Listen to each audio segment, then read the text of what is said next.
दीपक रंजन को इनवाइट करता हूं इस डिबेट में। समाजवादी पार्टी के प्रवक्ता हैं। दीपक जी, आप ही की पार्टी की इज्जत और आपके हाईकमांड की भी इज्जत दांव पर है इस इलाके में। वैसे बीजेपी ने मजबूत घेर रखा है आपको इस इलाके में, डिफिकल्टी आई? नहीं, कहीं कोई डिफिकल्टी नहीं विजय जी। देखिए, भारतीय जनता पार्टी जो है वो इंडिया गठबंधन, इंडिया ब्लॉक के कहीं ना कहीं स्ट्रेटजी से जो है हैरान परेशान और घबराई हुई है। वो अपने काम नहीं बता पा रही लोगों के बीच में कि 10 साल से हमारी केंद्र में सरकार थी, 10 साल में हमने कौन सी योजनाएं नहीं लेकर के आए, हमने जो वादे किए तो उन वादों को हमने पूरा किया है नहीं किया, महंगाई को हमने कंट्रोल किया है नहीं किया, बेरोजगारों को हमने रोजगार दिया है नहीं दिया। तो इसलिए भारतीय जी बार बार कह रहे हैं कि इन्होंने टिकट बदला, क्या किया। अरे ये हमारा विशेषाधिकार है, ये हमारी पार्टी का है। आपने बहुतों का टिकट काट दिया, आपने अपने सिटिंग सांसदों का टिकट काट दिया। तो हम तो समझते हैं कि कहीं ना कहीं आपने जो 10 साल के आपके कई बार के सांसद है, इसके मतलब कि वो आपके कामों पे खरे नहीं उतरे, इसलिए आपने उनका टिकट काट दिया। तो ये लोग जो है हमारे टिकट बदलने, टिकट वो करने के लिए ये हमारी स्ट्रेटजी को समझ नहीं पा रहे हैं, इसलिए बहुत ज्यादा हैरान परेशान है। और तो आपके मुताबिक कौन सा मुद्दा अधिक चल रहा है, हिंदुत्व वाला, राष्ट्रवाद वाला? देखिए, आज बेरोजगारी चल रही है, शिक्षा चल रही है, महंगाई चल रही है, क्या चल रहा है? हम लोग जो विजय जी लोगों के बीच में जा रहे हैं, लोगों को ये डर और भय है, क्योंकि इनके बहुत से सांसद, जिन्हें अनंत कुमार हेगड़े साहब ने कहा कि हमको 2/3 बहुमत ले आओ, 400 पार करा दो, हम संविधान बदल देंगे। अभी आपने देखा होगा कि मोहन भागवत जी को सफाई देनी पड़ रही है। अरे आप सफाई कौन संविधान बदले दे रहा? आप तो जैसे माहौल, संविधान कहां बदल जाएगा? संविधान पे इनके जो सांसद 6 बार के सांसद हैं, अरे उन्होंने, अनंत कुमार हेगड़े साहब ने कहा था या नहीं कहा था? इन्हीं के बहुत से सिटिंग एमपीज ने कहा कि हम संविधान बदल देंगे, लेकिन लोगों में जो है जो मैसेज था वो स्प्रेड हो गया क्या कि बदल देंगे। संविधान बदल नहीं सकते ये। लेकिन अब हम लोग जाकर के लोगों को समझाने का काम करते हैं, भारतीय जनता पार्टी के लोग भी जाके समझाने का काम करते होंगे, लेकिन ये बातें जो है ये बहुत तेजी से स्प्रेड हो चुकी हैं कि आरक्षण खत्म कर देंगे। मोहन भागवत साहब ने पहले कहा था, उसके बाद अरे अभी तो मैं एक जगह था तो उन्होंने कहा कि संविधान को एक कुएं में फेंक देंगे। और अभी जैसा कि हमारे कांग्रेस पार्टी के प्रवक्ता सुरेंद्र राजपूत जी ने कहा, नस दबाने वाला बयान दे रहे हो आप। नहीं, हम बिल्कुल नस दबाने वाली बात नहीं कर रहे हैं। आज की तारीख में चुनाव देश बचाने का है, हिंदुस्तान बचाने का है, संविधान बचाने का है। भैया, घर की सीट बचाने का भी चुनाव है। घर के 3 लोग हैं साथ में इसी इलाके में।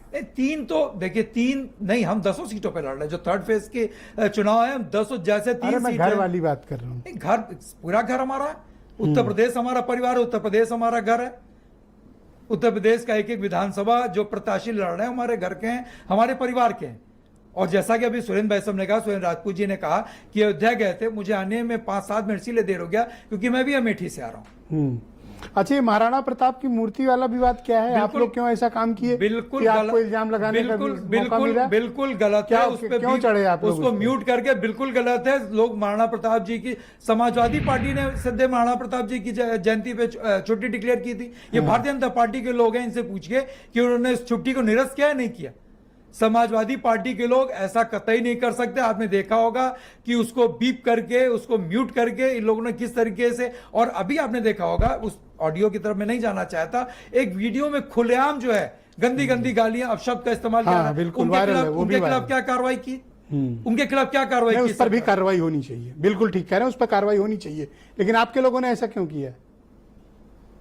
आपके लोग क्यों चढ़े मूर्ति पे? नहीं, हमारे देखिए, हमारे लोगों ने कभी सर तो बल्कि महाराणा प्रताप जी, मैं आऊंगा, दिखवा दूंगा सर, आप वीडियो रेडी रखना। महाराणा बोलने जिंदाबाद का नारा लगा रहे थे, और मैं तो समझता हूं कि उसके बाद वीडियो फुटेज निकाल करके कई लोगों को उन्होंने जेल में भेजने का काम किया और उनको डिटेन किया। लेकिन मैं पूछना चाहता हूं कि जो भारतीय जनता पार्टी का कार्यकर्ता, इतने, मैं आपके सम्मानित चैनल पे उन शब्दों को मैं कह भी नहीं सकता जिन शब्दों का उसने इस्तेमाल किया, क्या कार्रवाई हुई?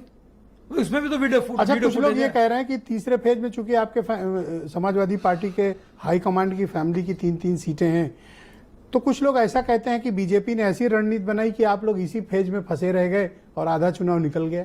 बीजेपी की सारी रणनीति फेल हो चुकी है। और मैं बार बार कह रहा हूं ब्रजेश जी, कोई हमारा, क्या अखिलेश यादव जी अन्य जगहों पे प्रचार करने नहीं जा रहे? बाकी लोग नहीं निकल पा रहे ना, जैसे शिवपाल यादव नहीं निकल पा रहे। नहीं, शिवपाल जी भी जा रहे हैं। शिवपाल जी मैनपुरी में है, मतलब उसी इलाके में फंस गए। अब कल के बाद देखिएगा, कल के बाद फिर देखिए फेज वाइज जो है लोग प्रचार कर रहे हैं, और ऐसा नहीं कि कोई निकल नहीं रहा, कोई जा नहीं रहा। आप भारतीय जनता पार्टी के लिए मैं कहना चाहता हूं, इनके सिर्फ एक शाह और एक शहनशाह के अलावा और थोड़े बहुत आदरणीय राजनाथ सिंह जी जो गेस्ट अपीयरेंस के रूप में आते हैं, और कहीं उसके बाद बताइए क्या नया है भारतीय जनता पार्टी में? कौन जो है प्रचार कर रहा है भारतीय जनता पार्टी का? आप बता दिए एक शाह और शहनशाह के अलावा कोई तीसरा आदमी आपको प्रचार करता दिख जाए तो आप बताइए। थोड़ा बहुत राजनाथ जी दिख जाते हैं कि कहीं ना कहीं से गेस्ट अपीयरेंस में या दोनों डिप्टी सीएम इतना घूम रहे हैं, बीजेपी के मंत्री इतना घूम रहे हैं, आपको नहीं दिखते? अरे डिप्टी आप नहीं देखना चाहते हो तो अलग बात है। क्यों देखेंगे? लोकल वाले जानते हैं, जो सुरेंद्र जी बता रहे अगर ये थे। काम करके लोगों के बीच में जाते हैं तो वो भी देखते, हम भी देखते। ये झूठ बोल करके उस टाइम भी देखिए, मैं बार बार कहता हूं ये सरकार जुमलेबाजी से आई थी और अपनी फेक गारंटी से जा रही है। बहुत शुक्रिया दीपक रंजन जी। बड़े गंभीर आरोप समीर सिंह ने आपकी पार्टी के ऊपर लगाए, खासतौर पर इस इलाके में जो चुनाव है वहां पर।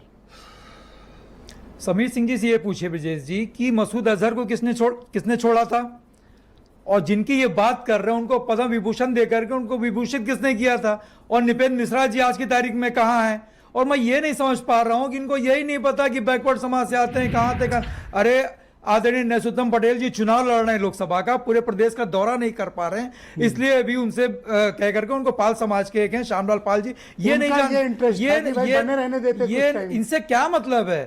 अरे ये इन्होंने क्यों नहीं सौमित्रा मौर्य को टिकट दे दिया? इनको वही मतलब है जो आप बस्ती और जौनपुर के टिकट बदलने पर आप डिस्टर्ब हैं। अरे हम क्यों देखिए बहुजन समाज पार्टी का चाल चलन समझ में आ गया कि बहुजन समाज पार्टी किसके कहने पर, किसके इशारे पर टिकट बदल रहे, किसके इशारे पर टिकट दे रही। अब समीर सिंह जी भले ना कह पाए। आप चाहते हो कि बीएसपी आपसे पूछे? हमें क्या मतलब, हम क्यों दे? बीएसपी को अगर बढ़ना है तो अपने हिसाब से अपने उस पे करे, बीएसपी के पास बचा ही क्या है? अब बहुजन समाज पार्टी भारतीय जनता पार्टी के हिसाब से तो देखिए जग जाहिर हो रहा है। पहले तो आदमी कहता ही तब चीजें धीमे धीमे और ये मैं नहीं समझ पा रहा हूँ कि आपने क्या कहा मायावती के खिलाफ। समीर भाई जो है ये पाल समाज से इतनी नफरत क्यों कर रहे हैं? कह रहे हैं कौन है हम जानते नहीं। अरे आप श्यामलाल पाल जी हैं वहां, नहीं जानते तो भेज दो पूरे। अरे तो इनके प्रदेश अध्यक्ष कौन है हम भी नहीं जानते। अरे उनको हम नहीं जानते कौन है, आज तक नहीं जान पाए कौन है इनके प्रदेश। धन्यवाद।